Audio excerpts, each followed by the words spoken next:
साथियों, टारगेट सीकर में आप सभी का स्वागत है। आज हम यूपीएससी से संबंधित और यूपीपीसीएस से संबंधित जितने भी एनसीईआरटी जो हिस्ट्री होती है कक्षा 6 से लेकर के 10 तक की, उसमें से क्वेश्चन और उनकी विस्तृत व्याख्या करने वाले हैं। हम दोनों ही एनसीईआरटी, चाहे ओल्ड हो और चाहे न्यू हो, दोनों ही को समाहित करने वाले हैं इसमें। ठीक है, ओल्ड और न्यू दोनों में से ही क्वेश्चन बनते हैं यूपीएससी में और यूपीपीसीएस में। क्योंकि हम यहाँ पर एमसीक्यूज करने वाले हैं तो इसके साथ में ही हम विस्तृत व्याख्या भी देंगे। और मेरा विश्वास कीजिए कि आपको यूपीएससी, यूपीपीसीएस या जितने भी वनडे एग्जाम्स हैं उन सभी में यहाँ से आपको निश्चित ही क्वेश्चन मिल सकता है। किसी न किसी परिवर्तित रूप में अवश्य मिलेगा। हो सकता है एज इट इज ना मिले, लेकिन थोड़ा सा परिवर्तन करके जरूर मिलेगा। तो धैर्य बना करके लास्ट तक पूरी वीडियो देखिए। ठीक है, देखो हम शुरुआत करते हैं। यहाँ पर हमारा जो पहला अध्याय है कक्षा 6 का, 6 से 10 तक हम पहले कर लेंगे, फिर उसके बाद में 11 और 12 अलग अलग वीडियोज में करेंगे।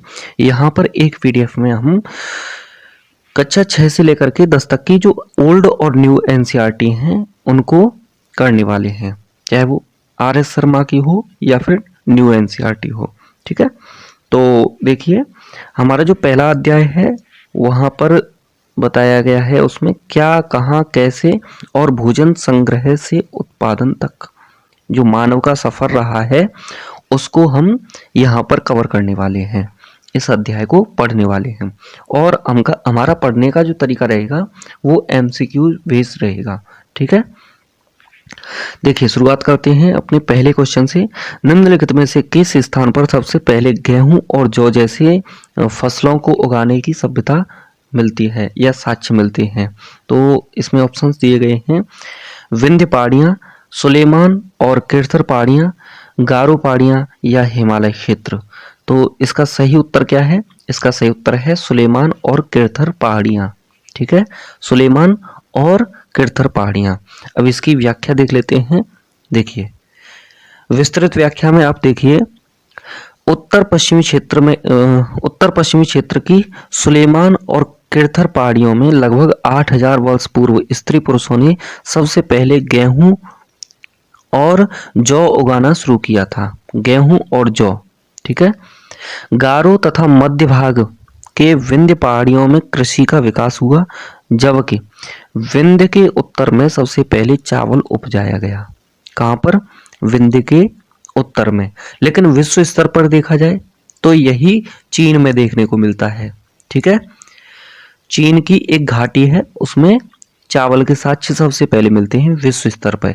लेकिन भारत में विंध्य पहाड़ियों के उत्तर में। ठीक है, और किरथर पहाड़ियों में, सुलेमान और किरथर पहाड़ियों में। फिर उसके बाद में देखिए, भीमबेटका जो वर्तमान मध्य प्रदेश के संदर्भ में निम्नलिखित कथनों पर विचार कीजिए। तो देखिए यहाँ पर विकल्प दिए गए हैं और उन विकल्पों के आधार पर हमें 1 2 3 3 4 ऐसे करके अपना वो बताना होगा। यानी केवल एक सही, केवल दो सही, या दोनों सही, या दोनों में से दोनों ही गलत, इस प्रकार से हमको बताना होता है। तो देखिए इसमें क्या ऑप्शन दिए गए हैं। भीमबेटका के बारे में बताना है कि यह पुरापाषाणिक आवासीय पुरास्थल है, या फिर यहाँ से प्राप्त गुफा चित्रों में केवल पालतू जानवरों का चित्रण है। ऊपर दिए गए कथनों में से कौन सा सही है या है? केवल एक, केवल दो, केवल एक और दो दोनों, न तो एक और ना ही दो। तो कौन सा सही है? केवल एक सही है। विस्तृत व्याख्या देखिए, भीमबेटका का आवासीय पुरास्थल है। भीमबेटका एक आवासीय पुरास्थल है जहां आदि मानव रहते थे। पुरास्थलीय मतलब प्राचीन काल का, अत्यंत प्राचीन काल का स्थल है जहां पर आदि मानव रहते थे। तो कथन दो गलत है, क्योंकि यहाँ के जो चित्र हैं उनमें जंगली जानवर जैसे हिरण, सूअर आदि की बड़ी कुशलता से सजीव चित्रण किया गया है, न कि केवल पालतू जानवरों का। ठीक है, वहां पर क्या है कि जो हिरण हैं, जंगली सूअर हैं और जितने भी जंगली जानवर हैं लगभग उनका वर्णन किया गया है। पालतू जानवरों का ही केवल उनमें वर्णन नहीं है। अब अध्याय 3 से संबंधित जो क्वेश्चन बनने वाले थे उनको हम देख लेते हैं। हड़प्पा सभ्यता के संदर्भ में महान स्नानागार यानी ग्रेट बाथ के साक्ष्य कहाँ से प्राप्त हुए हैं? हड़प्पा से, लोथल से, मोहनजोदड़ो या कालीबंगा? कहाँ से प्राप्त हुए हैं? तो इसका सही उत्तर है मोहनजोदड़ो से। मोहनजोदड़ो में एक खास तालाब बनाया गया था जिसे पुरातत्वविदों ने महान स्नानागार कहा है। इसे बनाने में ईंट और प्लास्टर का इस्तेमाल किया गया था और पानी के रिसाव को रोकने के लिए प्लास्टर के ऊपर चारकोल की परत चढ़ाई गई है। ये देखिए, ये महान स्नानागार का आप फोटो देख रहे हैं। ठीक है, अब क्वेश्चन नंबर 4 देखिए। हड़प्पा कालीन नगर धोलावीरा के संदर्भ में कौन सा कथन विशिष्ट है? हमारे ऑप्शंस दिए गए हैं। यह नगर 2 भागों में विभाजित था। ऑप्शन बी है यहां से पत्थर की मोहरें मिली हैं, या ऑप्शन सी है यह नगर 3 भागों में विभाजित था, या फिर ऑप्शन डी है यहां केवल कच्ची ईंटों के घर थे। तो इसका सही उत्तर है ऑप्शन नंबर सी, यह नगर केवल 3 भागों में विभाजित था। जहां अधिकांश हड़प्पन नगर या हड़प्पा के नगर जो थे वो 2 भागों में, दुर्ग और निचला शहर, इन 2 भागों में बटे होते थे। वहीं गुजरात के कच्छ इलाके में स्थित धोलावीरा नगर 3 भागों में विभाजित था। इसके हर हिस्से के चारों ओर पत्थर की ऊंची दीवारें थीं और प्रवेश के लिए बड़े प्रवेश द्वार भी थे। ठीक है, अब अगले अध्याय से संबंधित जो क्वेश्चन बन सकता है उसे देखिए। अगला अध्याय कौन सा है हमारा? क्या बताती हैं हमें किताबें और कब्रें? वैदिक काल से संबंधित है ये। तो देखिए, ऋग्वेद के संदर्भ में कौन सा कथन असत्य है? यहाँ पर असत्य बताना है। इस प्रकार के क्वेश्चंस को आप परीक्षा के दौरान हाईलाइट कर लिया करें। ठीक है, इससे हमें आसानी रहती है क्वेश्चन को समझने में। तो देखिए, ऋग्वेद में 1000 से अधिक सूक्त हैं। ऋग्वेद की रचना लगभग 3500 साल पहले हुई, या इसमें व्यास और सतलुज नदियों का वर्णन मिलता है, और ऑप्शन डी है ऋग्वेद में मंदिरों का स्पष्ट उल्लेख मिलता है। तो इसका सही उत्तर है कि ऋग्वेद में मंदिरों का स्पष्ट उल्लेख मिलता है। ये कथन गलत है, असत्य है। ठीक है, बाकी के 3 ऊपर वाले सही हैं। ठीक है, कौन कौन से? ऋग्वेद में 1000 से अधिक सूक्त हैं, ये सही है। ऋग्वेद की रचना लगभग 3500 साल पहले हुई, ये भी सही है। और ऋग्वेद में व्यास और सतलुज जैसी नदियों के वर्णन मिलते हैं। ठीक है, देखिए इसकी व्याख्या भी देख लेते हैं।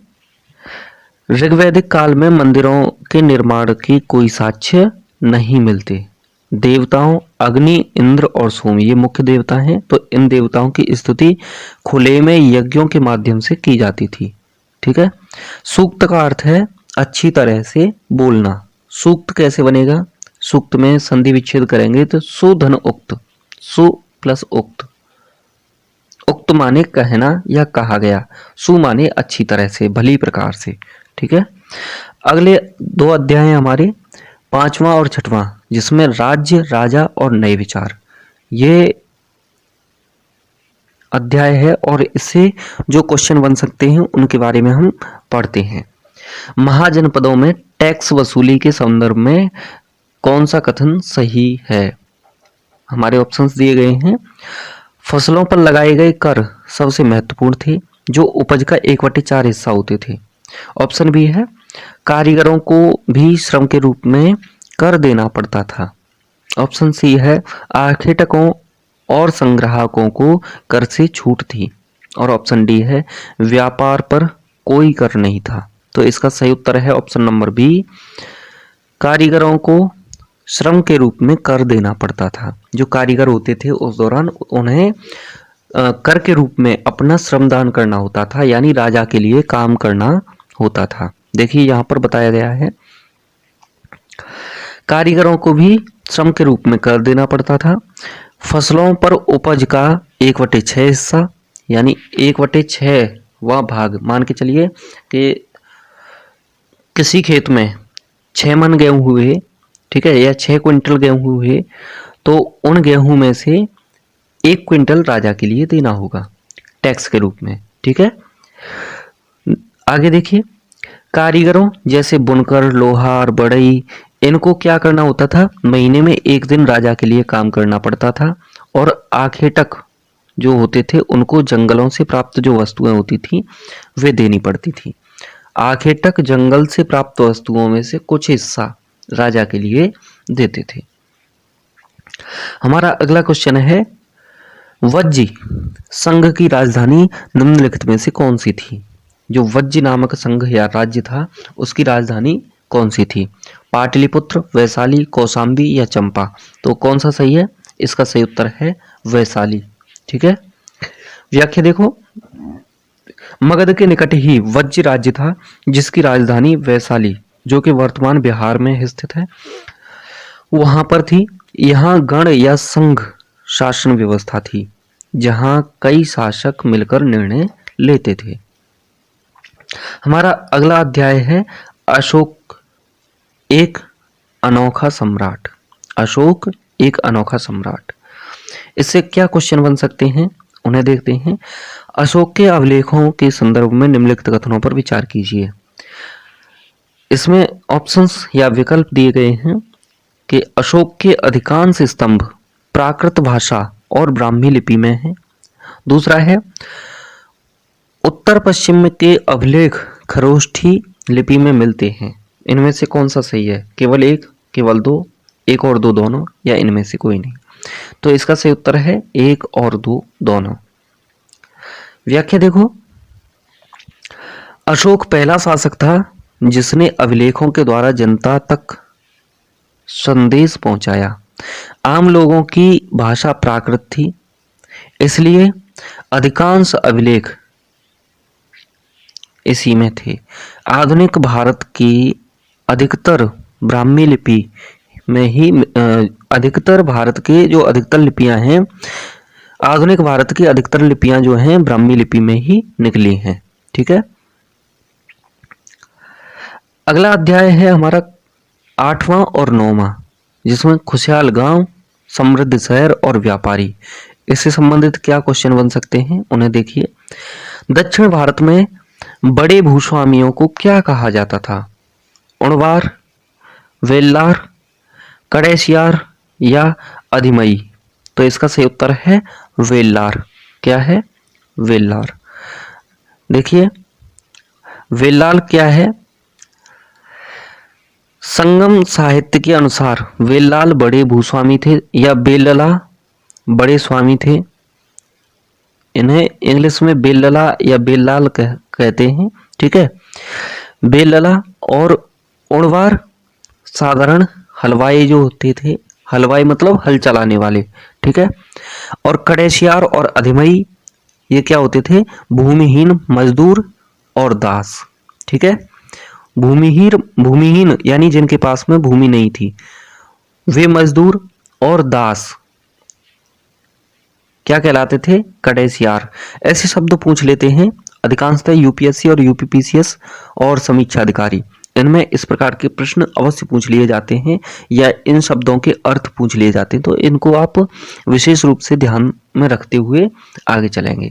ठीक है, हमारे 10वें और 11वें अध्याय जो हैं नए साम्राज्य और इमारतें और चित्र, इसके विषय में देखते हैं किस प्रकार क्वेश्चन बन सकते हैं। ऐहोल निम्नलिखित में से किसकी राजधानी थी?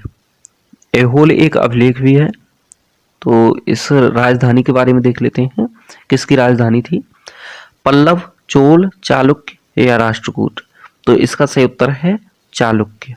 चालुक्यों की राजधानी थी ऐहोल। ठीक है, देखिए, चालुक्यों की राजधानी ऐहोल थी जो एक व्यापारिक और धार्मिक केंद्र था। यहाँ पुलकेशन द्वितीय सबसे प्रसिद्ध राजा था जिसका वर्णन दरबारी कवि रविकृति ने ऐहोल प्रशस्ति में किया है। क्वेश्चन 11 है, दिल्ली के मेहरौली स्थित लौह स्तंभ की क्या विशेषता है जिसके कारण वह आज भी चर्चा में रहता है? इसके ऑप्शंस देखिए, ऑप्शन दिए गए हैं, इसमें सोने की परत चढ़ी है, क्या ये सही है? या दूसरा ऑप्शन है ऑप्शन नंबर बी, अत्यधिक ऊंचाई के कारण, या इनमें से इसमें 1500 वर्षों के बाद भी जंग नहीं लगा है, या इनमें से डीवा ऑप्शन है, यह पूरी तरह से कांच का बना है। कौन सा सही है? तो इसका सही उत्तर है कि इसमें 1500 वर्षों के बाद भी आज भी जंग नहीं लगा है। ठीक है, और ये लोहे का है। ठीक है, देखो, कुतुब मीनार परिसर में स्थित यह स्तंभ भारतीय शिल्पकारों की कुशलता का अद्भुत उदाहरण है। इस पर चंद्र नामक राजा का जिक्र है। संभवतः गुप्त वंश के चंद्रगुप्त द्वितीय का यह वर्णन हो सकता है। इस प्रकार से विद्वान मानते हैं। ये देखिए, यहाँ पर जो स्तंभ आपको दिखाई दे रहा है, लौह स्तंभ, इसके विषय में बताया जा रहा है। इसी से लौह जो अशोक स्तंभ के बारे में जो भारत सरकार की मुद्रा है, मुहर है, उसमें जो 4 सिंह हैं इसी से लिए गए हैं। ठीक है, अब हम कक्षा 7 की एनसीईआरटी मध्यकालीन भारत को यूपीएससी के दृष्टिकोण से पढ़ते हैं, क्योंकि ये अत्यंत महत्वपूर्ण है।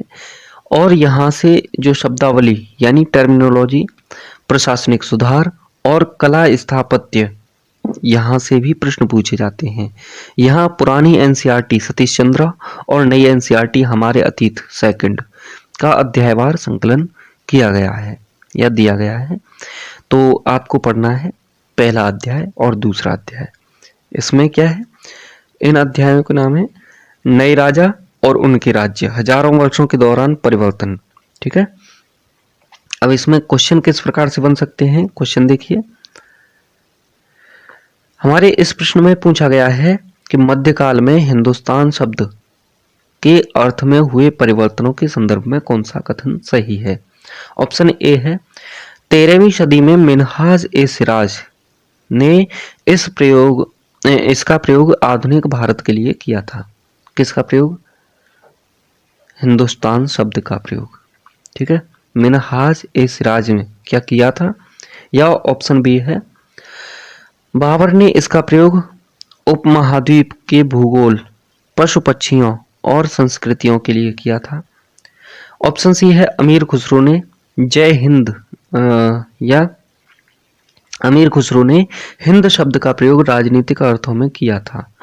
या ऑप्शन डी है, प्राचीन काल से ही हिंदुस्तान का अर्थ संपूर्ण दक्षिण एशिया रहा है। कौन सा सही है? तो इसका सही उत्तर है ऑप्शन नंबर बी, बाबर ने इसका प्रयोग महाद्वीप के लिए, महाद्वीप के भूगोल, पशु पक्षियों और संस्कृति के लिए किया। अब देखिए, 13वीं सदी में मिन्हाज ए सिराज ने हिंदुस्तान शब्द का प्रयोग केवल पंजाब, हरियाणा और गंगा यमुना के बीच के इलाकों के लिए किया। ठीक है, राजनीतिक अर्थ में किया था इसको। और 16वीं शताब्दी में बाबर ने इसका प्रयोग यहाँ की संस्कृति और भूगोल के लिए किया था। 14वीं शताब्दी में एक कवि हुआ था अमीर खुसरो, उसने हिंद शब्द का प्रयोग किया था, लेकिन तब इसका वह राजनीतिक अर्थ नहीं था जो आज भारत का है। अगला हमारा क्वेश्चन है, चोल काल में ब्रह्मदेय शब्द का अर्थ क्या था? ब्रह्मदेय, मंदिरों को उपहार में दी गई भूमि, या गैर ब्राह्मण किसानों या गैर ब्राह्मण किसान स्वामियों की भूमि, या ब्राह्मणों को उपहार में दी गई भूमि, या फिर विद्यालयों के रखरखाव के लिए भूमि। तो इसका सही उत्तर कौन सा है? इसका सही उत्तर है ऑप्शन नंबर सी, ब्राह्मणों को उपहार में दी गई भूमि। देखिए, यहाँ पर अलग अलग प्रकार के जो शब्द हैं उनको बताया गया है। ठीक है, चोल अभिलेखों में भूमि की विभिन्न श्रेणियों का उल्लेख किया गया है, जैसे वेलन वगाई, ये गैर ब्राह्मण किसानों की भूमि थी, या गैर ब्राह्मण किसान स्वामियों की भूमि थी, वेलन वगाई। दूसरा है ब्रह्मदेह, ब्रह्मदेह का मतलब ब्राह्मणों को भेंट की गई भूमि। और तीसरा है शाला भोग, यह विद्यालयों के रखरखाव के लिए दी गई भूमि थी। और अगला हमारा जो शब्द है वो है देवदान या तिरुना मटुक्कनी, तिरुनामटुक्कनी क्या था? देवदान या तिरुनामटुक्कनी मंदिरों को उपहार में दी गई भूमि। ठीक है। और अगला हमारा शब्द है पल्लिचंदम। पल्लिचंदम क्या है? जैन संस्थाओं को दान में दी गई भूमि। ठीक है, जैन संस्थानों को दान में दी गई भूमि। अगला अध्याय है दिल्ली सुल्तान या दिल्ली के सुल्तान। दिल्ली सल्तनत से संबंधित है ये।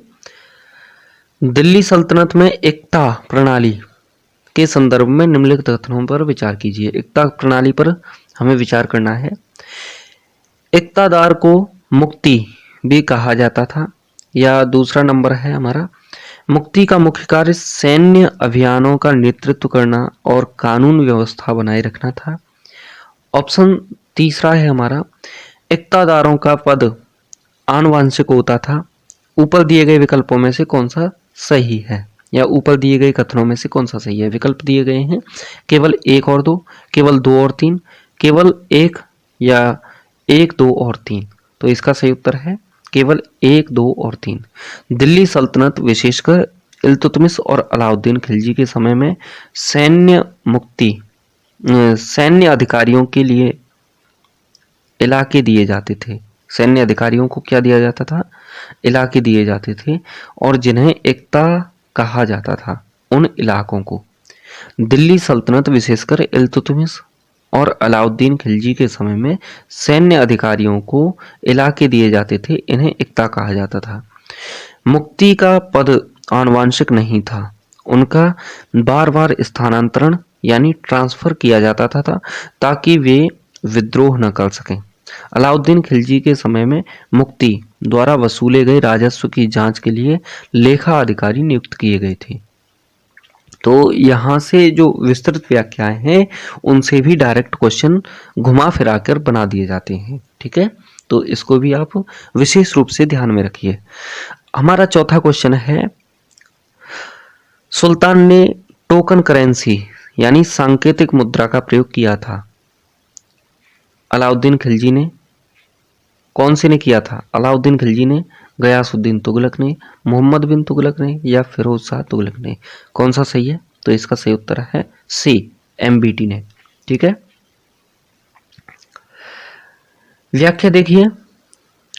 एमबीटी ने चांदी के सिक्कों के स्थान पर तांबे और पीतल के सिक्कों का प्रचलन किया था, जिनका मूल्य चांदी के बराबर था। लेकिन नियंत्रण के अभाव में लोगों ने घरों में ही नकली सिक्के बनाने शुरू कर दिए, जिससे यह योजना विफल हो गई। ठीक है, क्वेश्चन नंबर 5 पढ़ने से पहले ये देखिए, ये अध्याय नंबर 4 से लिया गया है, मुगल साम्राज्य से। ठीक है, क्वेश्चन नंबर 5 क्या कह रहा है? मुगल प्रशासन में मनसबदार प्रणाली के संदर्भ में जात और सवार क्या दर्शाते थे? 2 शब्द हैं, जात और सवार, इनके अर्थ क्या हैं? तो देखिए, ऑप्शंस दिए गए हैं, जात पद का दर्जा और सवार सैन्य उत्तरदायित्व, या ऑप्शन बी है जात वेतन और सवार नागरिक प्रशासन। ऑप्शन सी है जात धार्मिक श्रेणी और सवार घोड़ों की संख्या, या जात क्षेत्र का नाम और सवार राजस्व की मात्रा। तो इसका सही उत्तर है ऑप्शन नंबर ए, जात पद का दर्जा और सवार सैन्य उत्तरदायित्व। ठीक है, सही व्याख्या देखिए। व्याख्या कह रही है कि मुगल सेवा में आने वाले नौकरशाहों को मनसबदार कहा जाता था। मनसब का अर्थ है एक पद या ओहदा।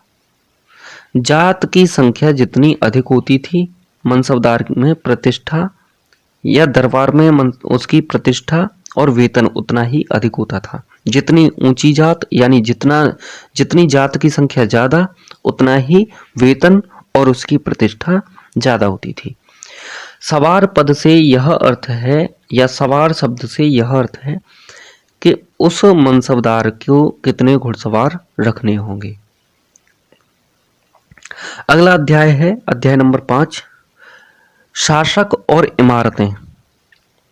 तो इसमें क्वेश्चन नंबर 6 में पूछा गया है, पिट्राड्यूरा तकनीकी क्या है? इसका प्रयोग मुगल वास्तुकला में बड़े पैमाने पर हुआ है। तो ये क्या है? ऑप्शंस दिए गए हैं, संगमरमर पर नक्काशी करने की कला। ऑप्शन बी है उत्कीर्णित संगमरमर या बलुआ पत्थर पर रंगीन पत्थरों को दबाकर बनाए गए सुंदर नमूने। या ऑप्शन सी है ऊंचे गुंबद बनाने की तकनीकी। या ऑप्शन डी है मेहराब बनाने की विशेष शैली। कौन सा सही है? तो इसका सही उत्तर है ऑप्शन नंबर बी, उत्कीर्ण संगमरमर या बलुआ पत्थर पर रंगीन पत्थरों को दबाकर बनाए गए सुंदर जो नमूने थे उनको, जैसे ताजमहल में है ना, तो यहाँ पर बताया जाएगा। शाहजहां के काल में इसका सर्वाधिक प्रयोग हुआ। आगरा के ताजमहल और दिल्ली के लाल किले के दीवान ए आम के सिंहासन के पीछे पिट्राड्यूरा के जड़ाऊ काम के साक्ष्य मिलते हैं, जिससे पौराणिक यूनानी देवता आर्फियस को बीड़ा बजाते हुए दिखाया गया है। अध्याय 6 और 8 इसमें भक्ति और सूफी आंदोलन के बारे में। क्वेश्चन नंबर 7 कह रहा है, दक्षिण भारत के नयनार और अलवार संतों के संदर्भ में कौन सा कथन सही है? ऑप्शंस दिए गए हैं, नयनार भगवान विष्णु के भक्त थे। ऑप्शन बी है अलवार भगवान शिव के भक्त थे। ऑप्शन सी है नयनारों की संख्या 63 और अलवारों की संख्या 12 थी। या ऑप्शन डी, ये सभी संत केवल ऊंची जातियों के या उच्च जातियों से संबंध रखते थे। ये सभी संत केवल उच्च जातियों से संबंध रखते थे। कौन सा सही है? तो ये ऑप्शन नंबर सी सही है, नयनारों की संख्या 63 और अलवारों की संख्या 12 थी।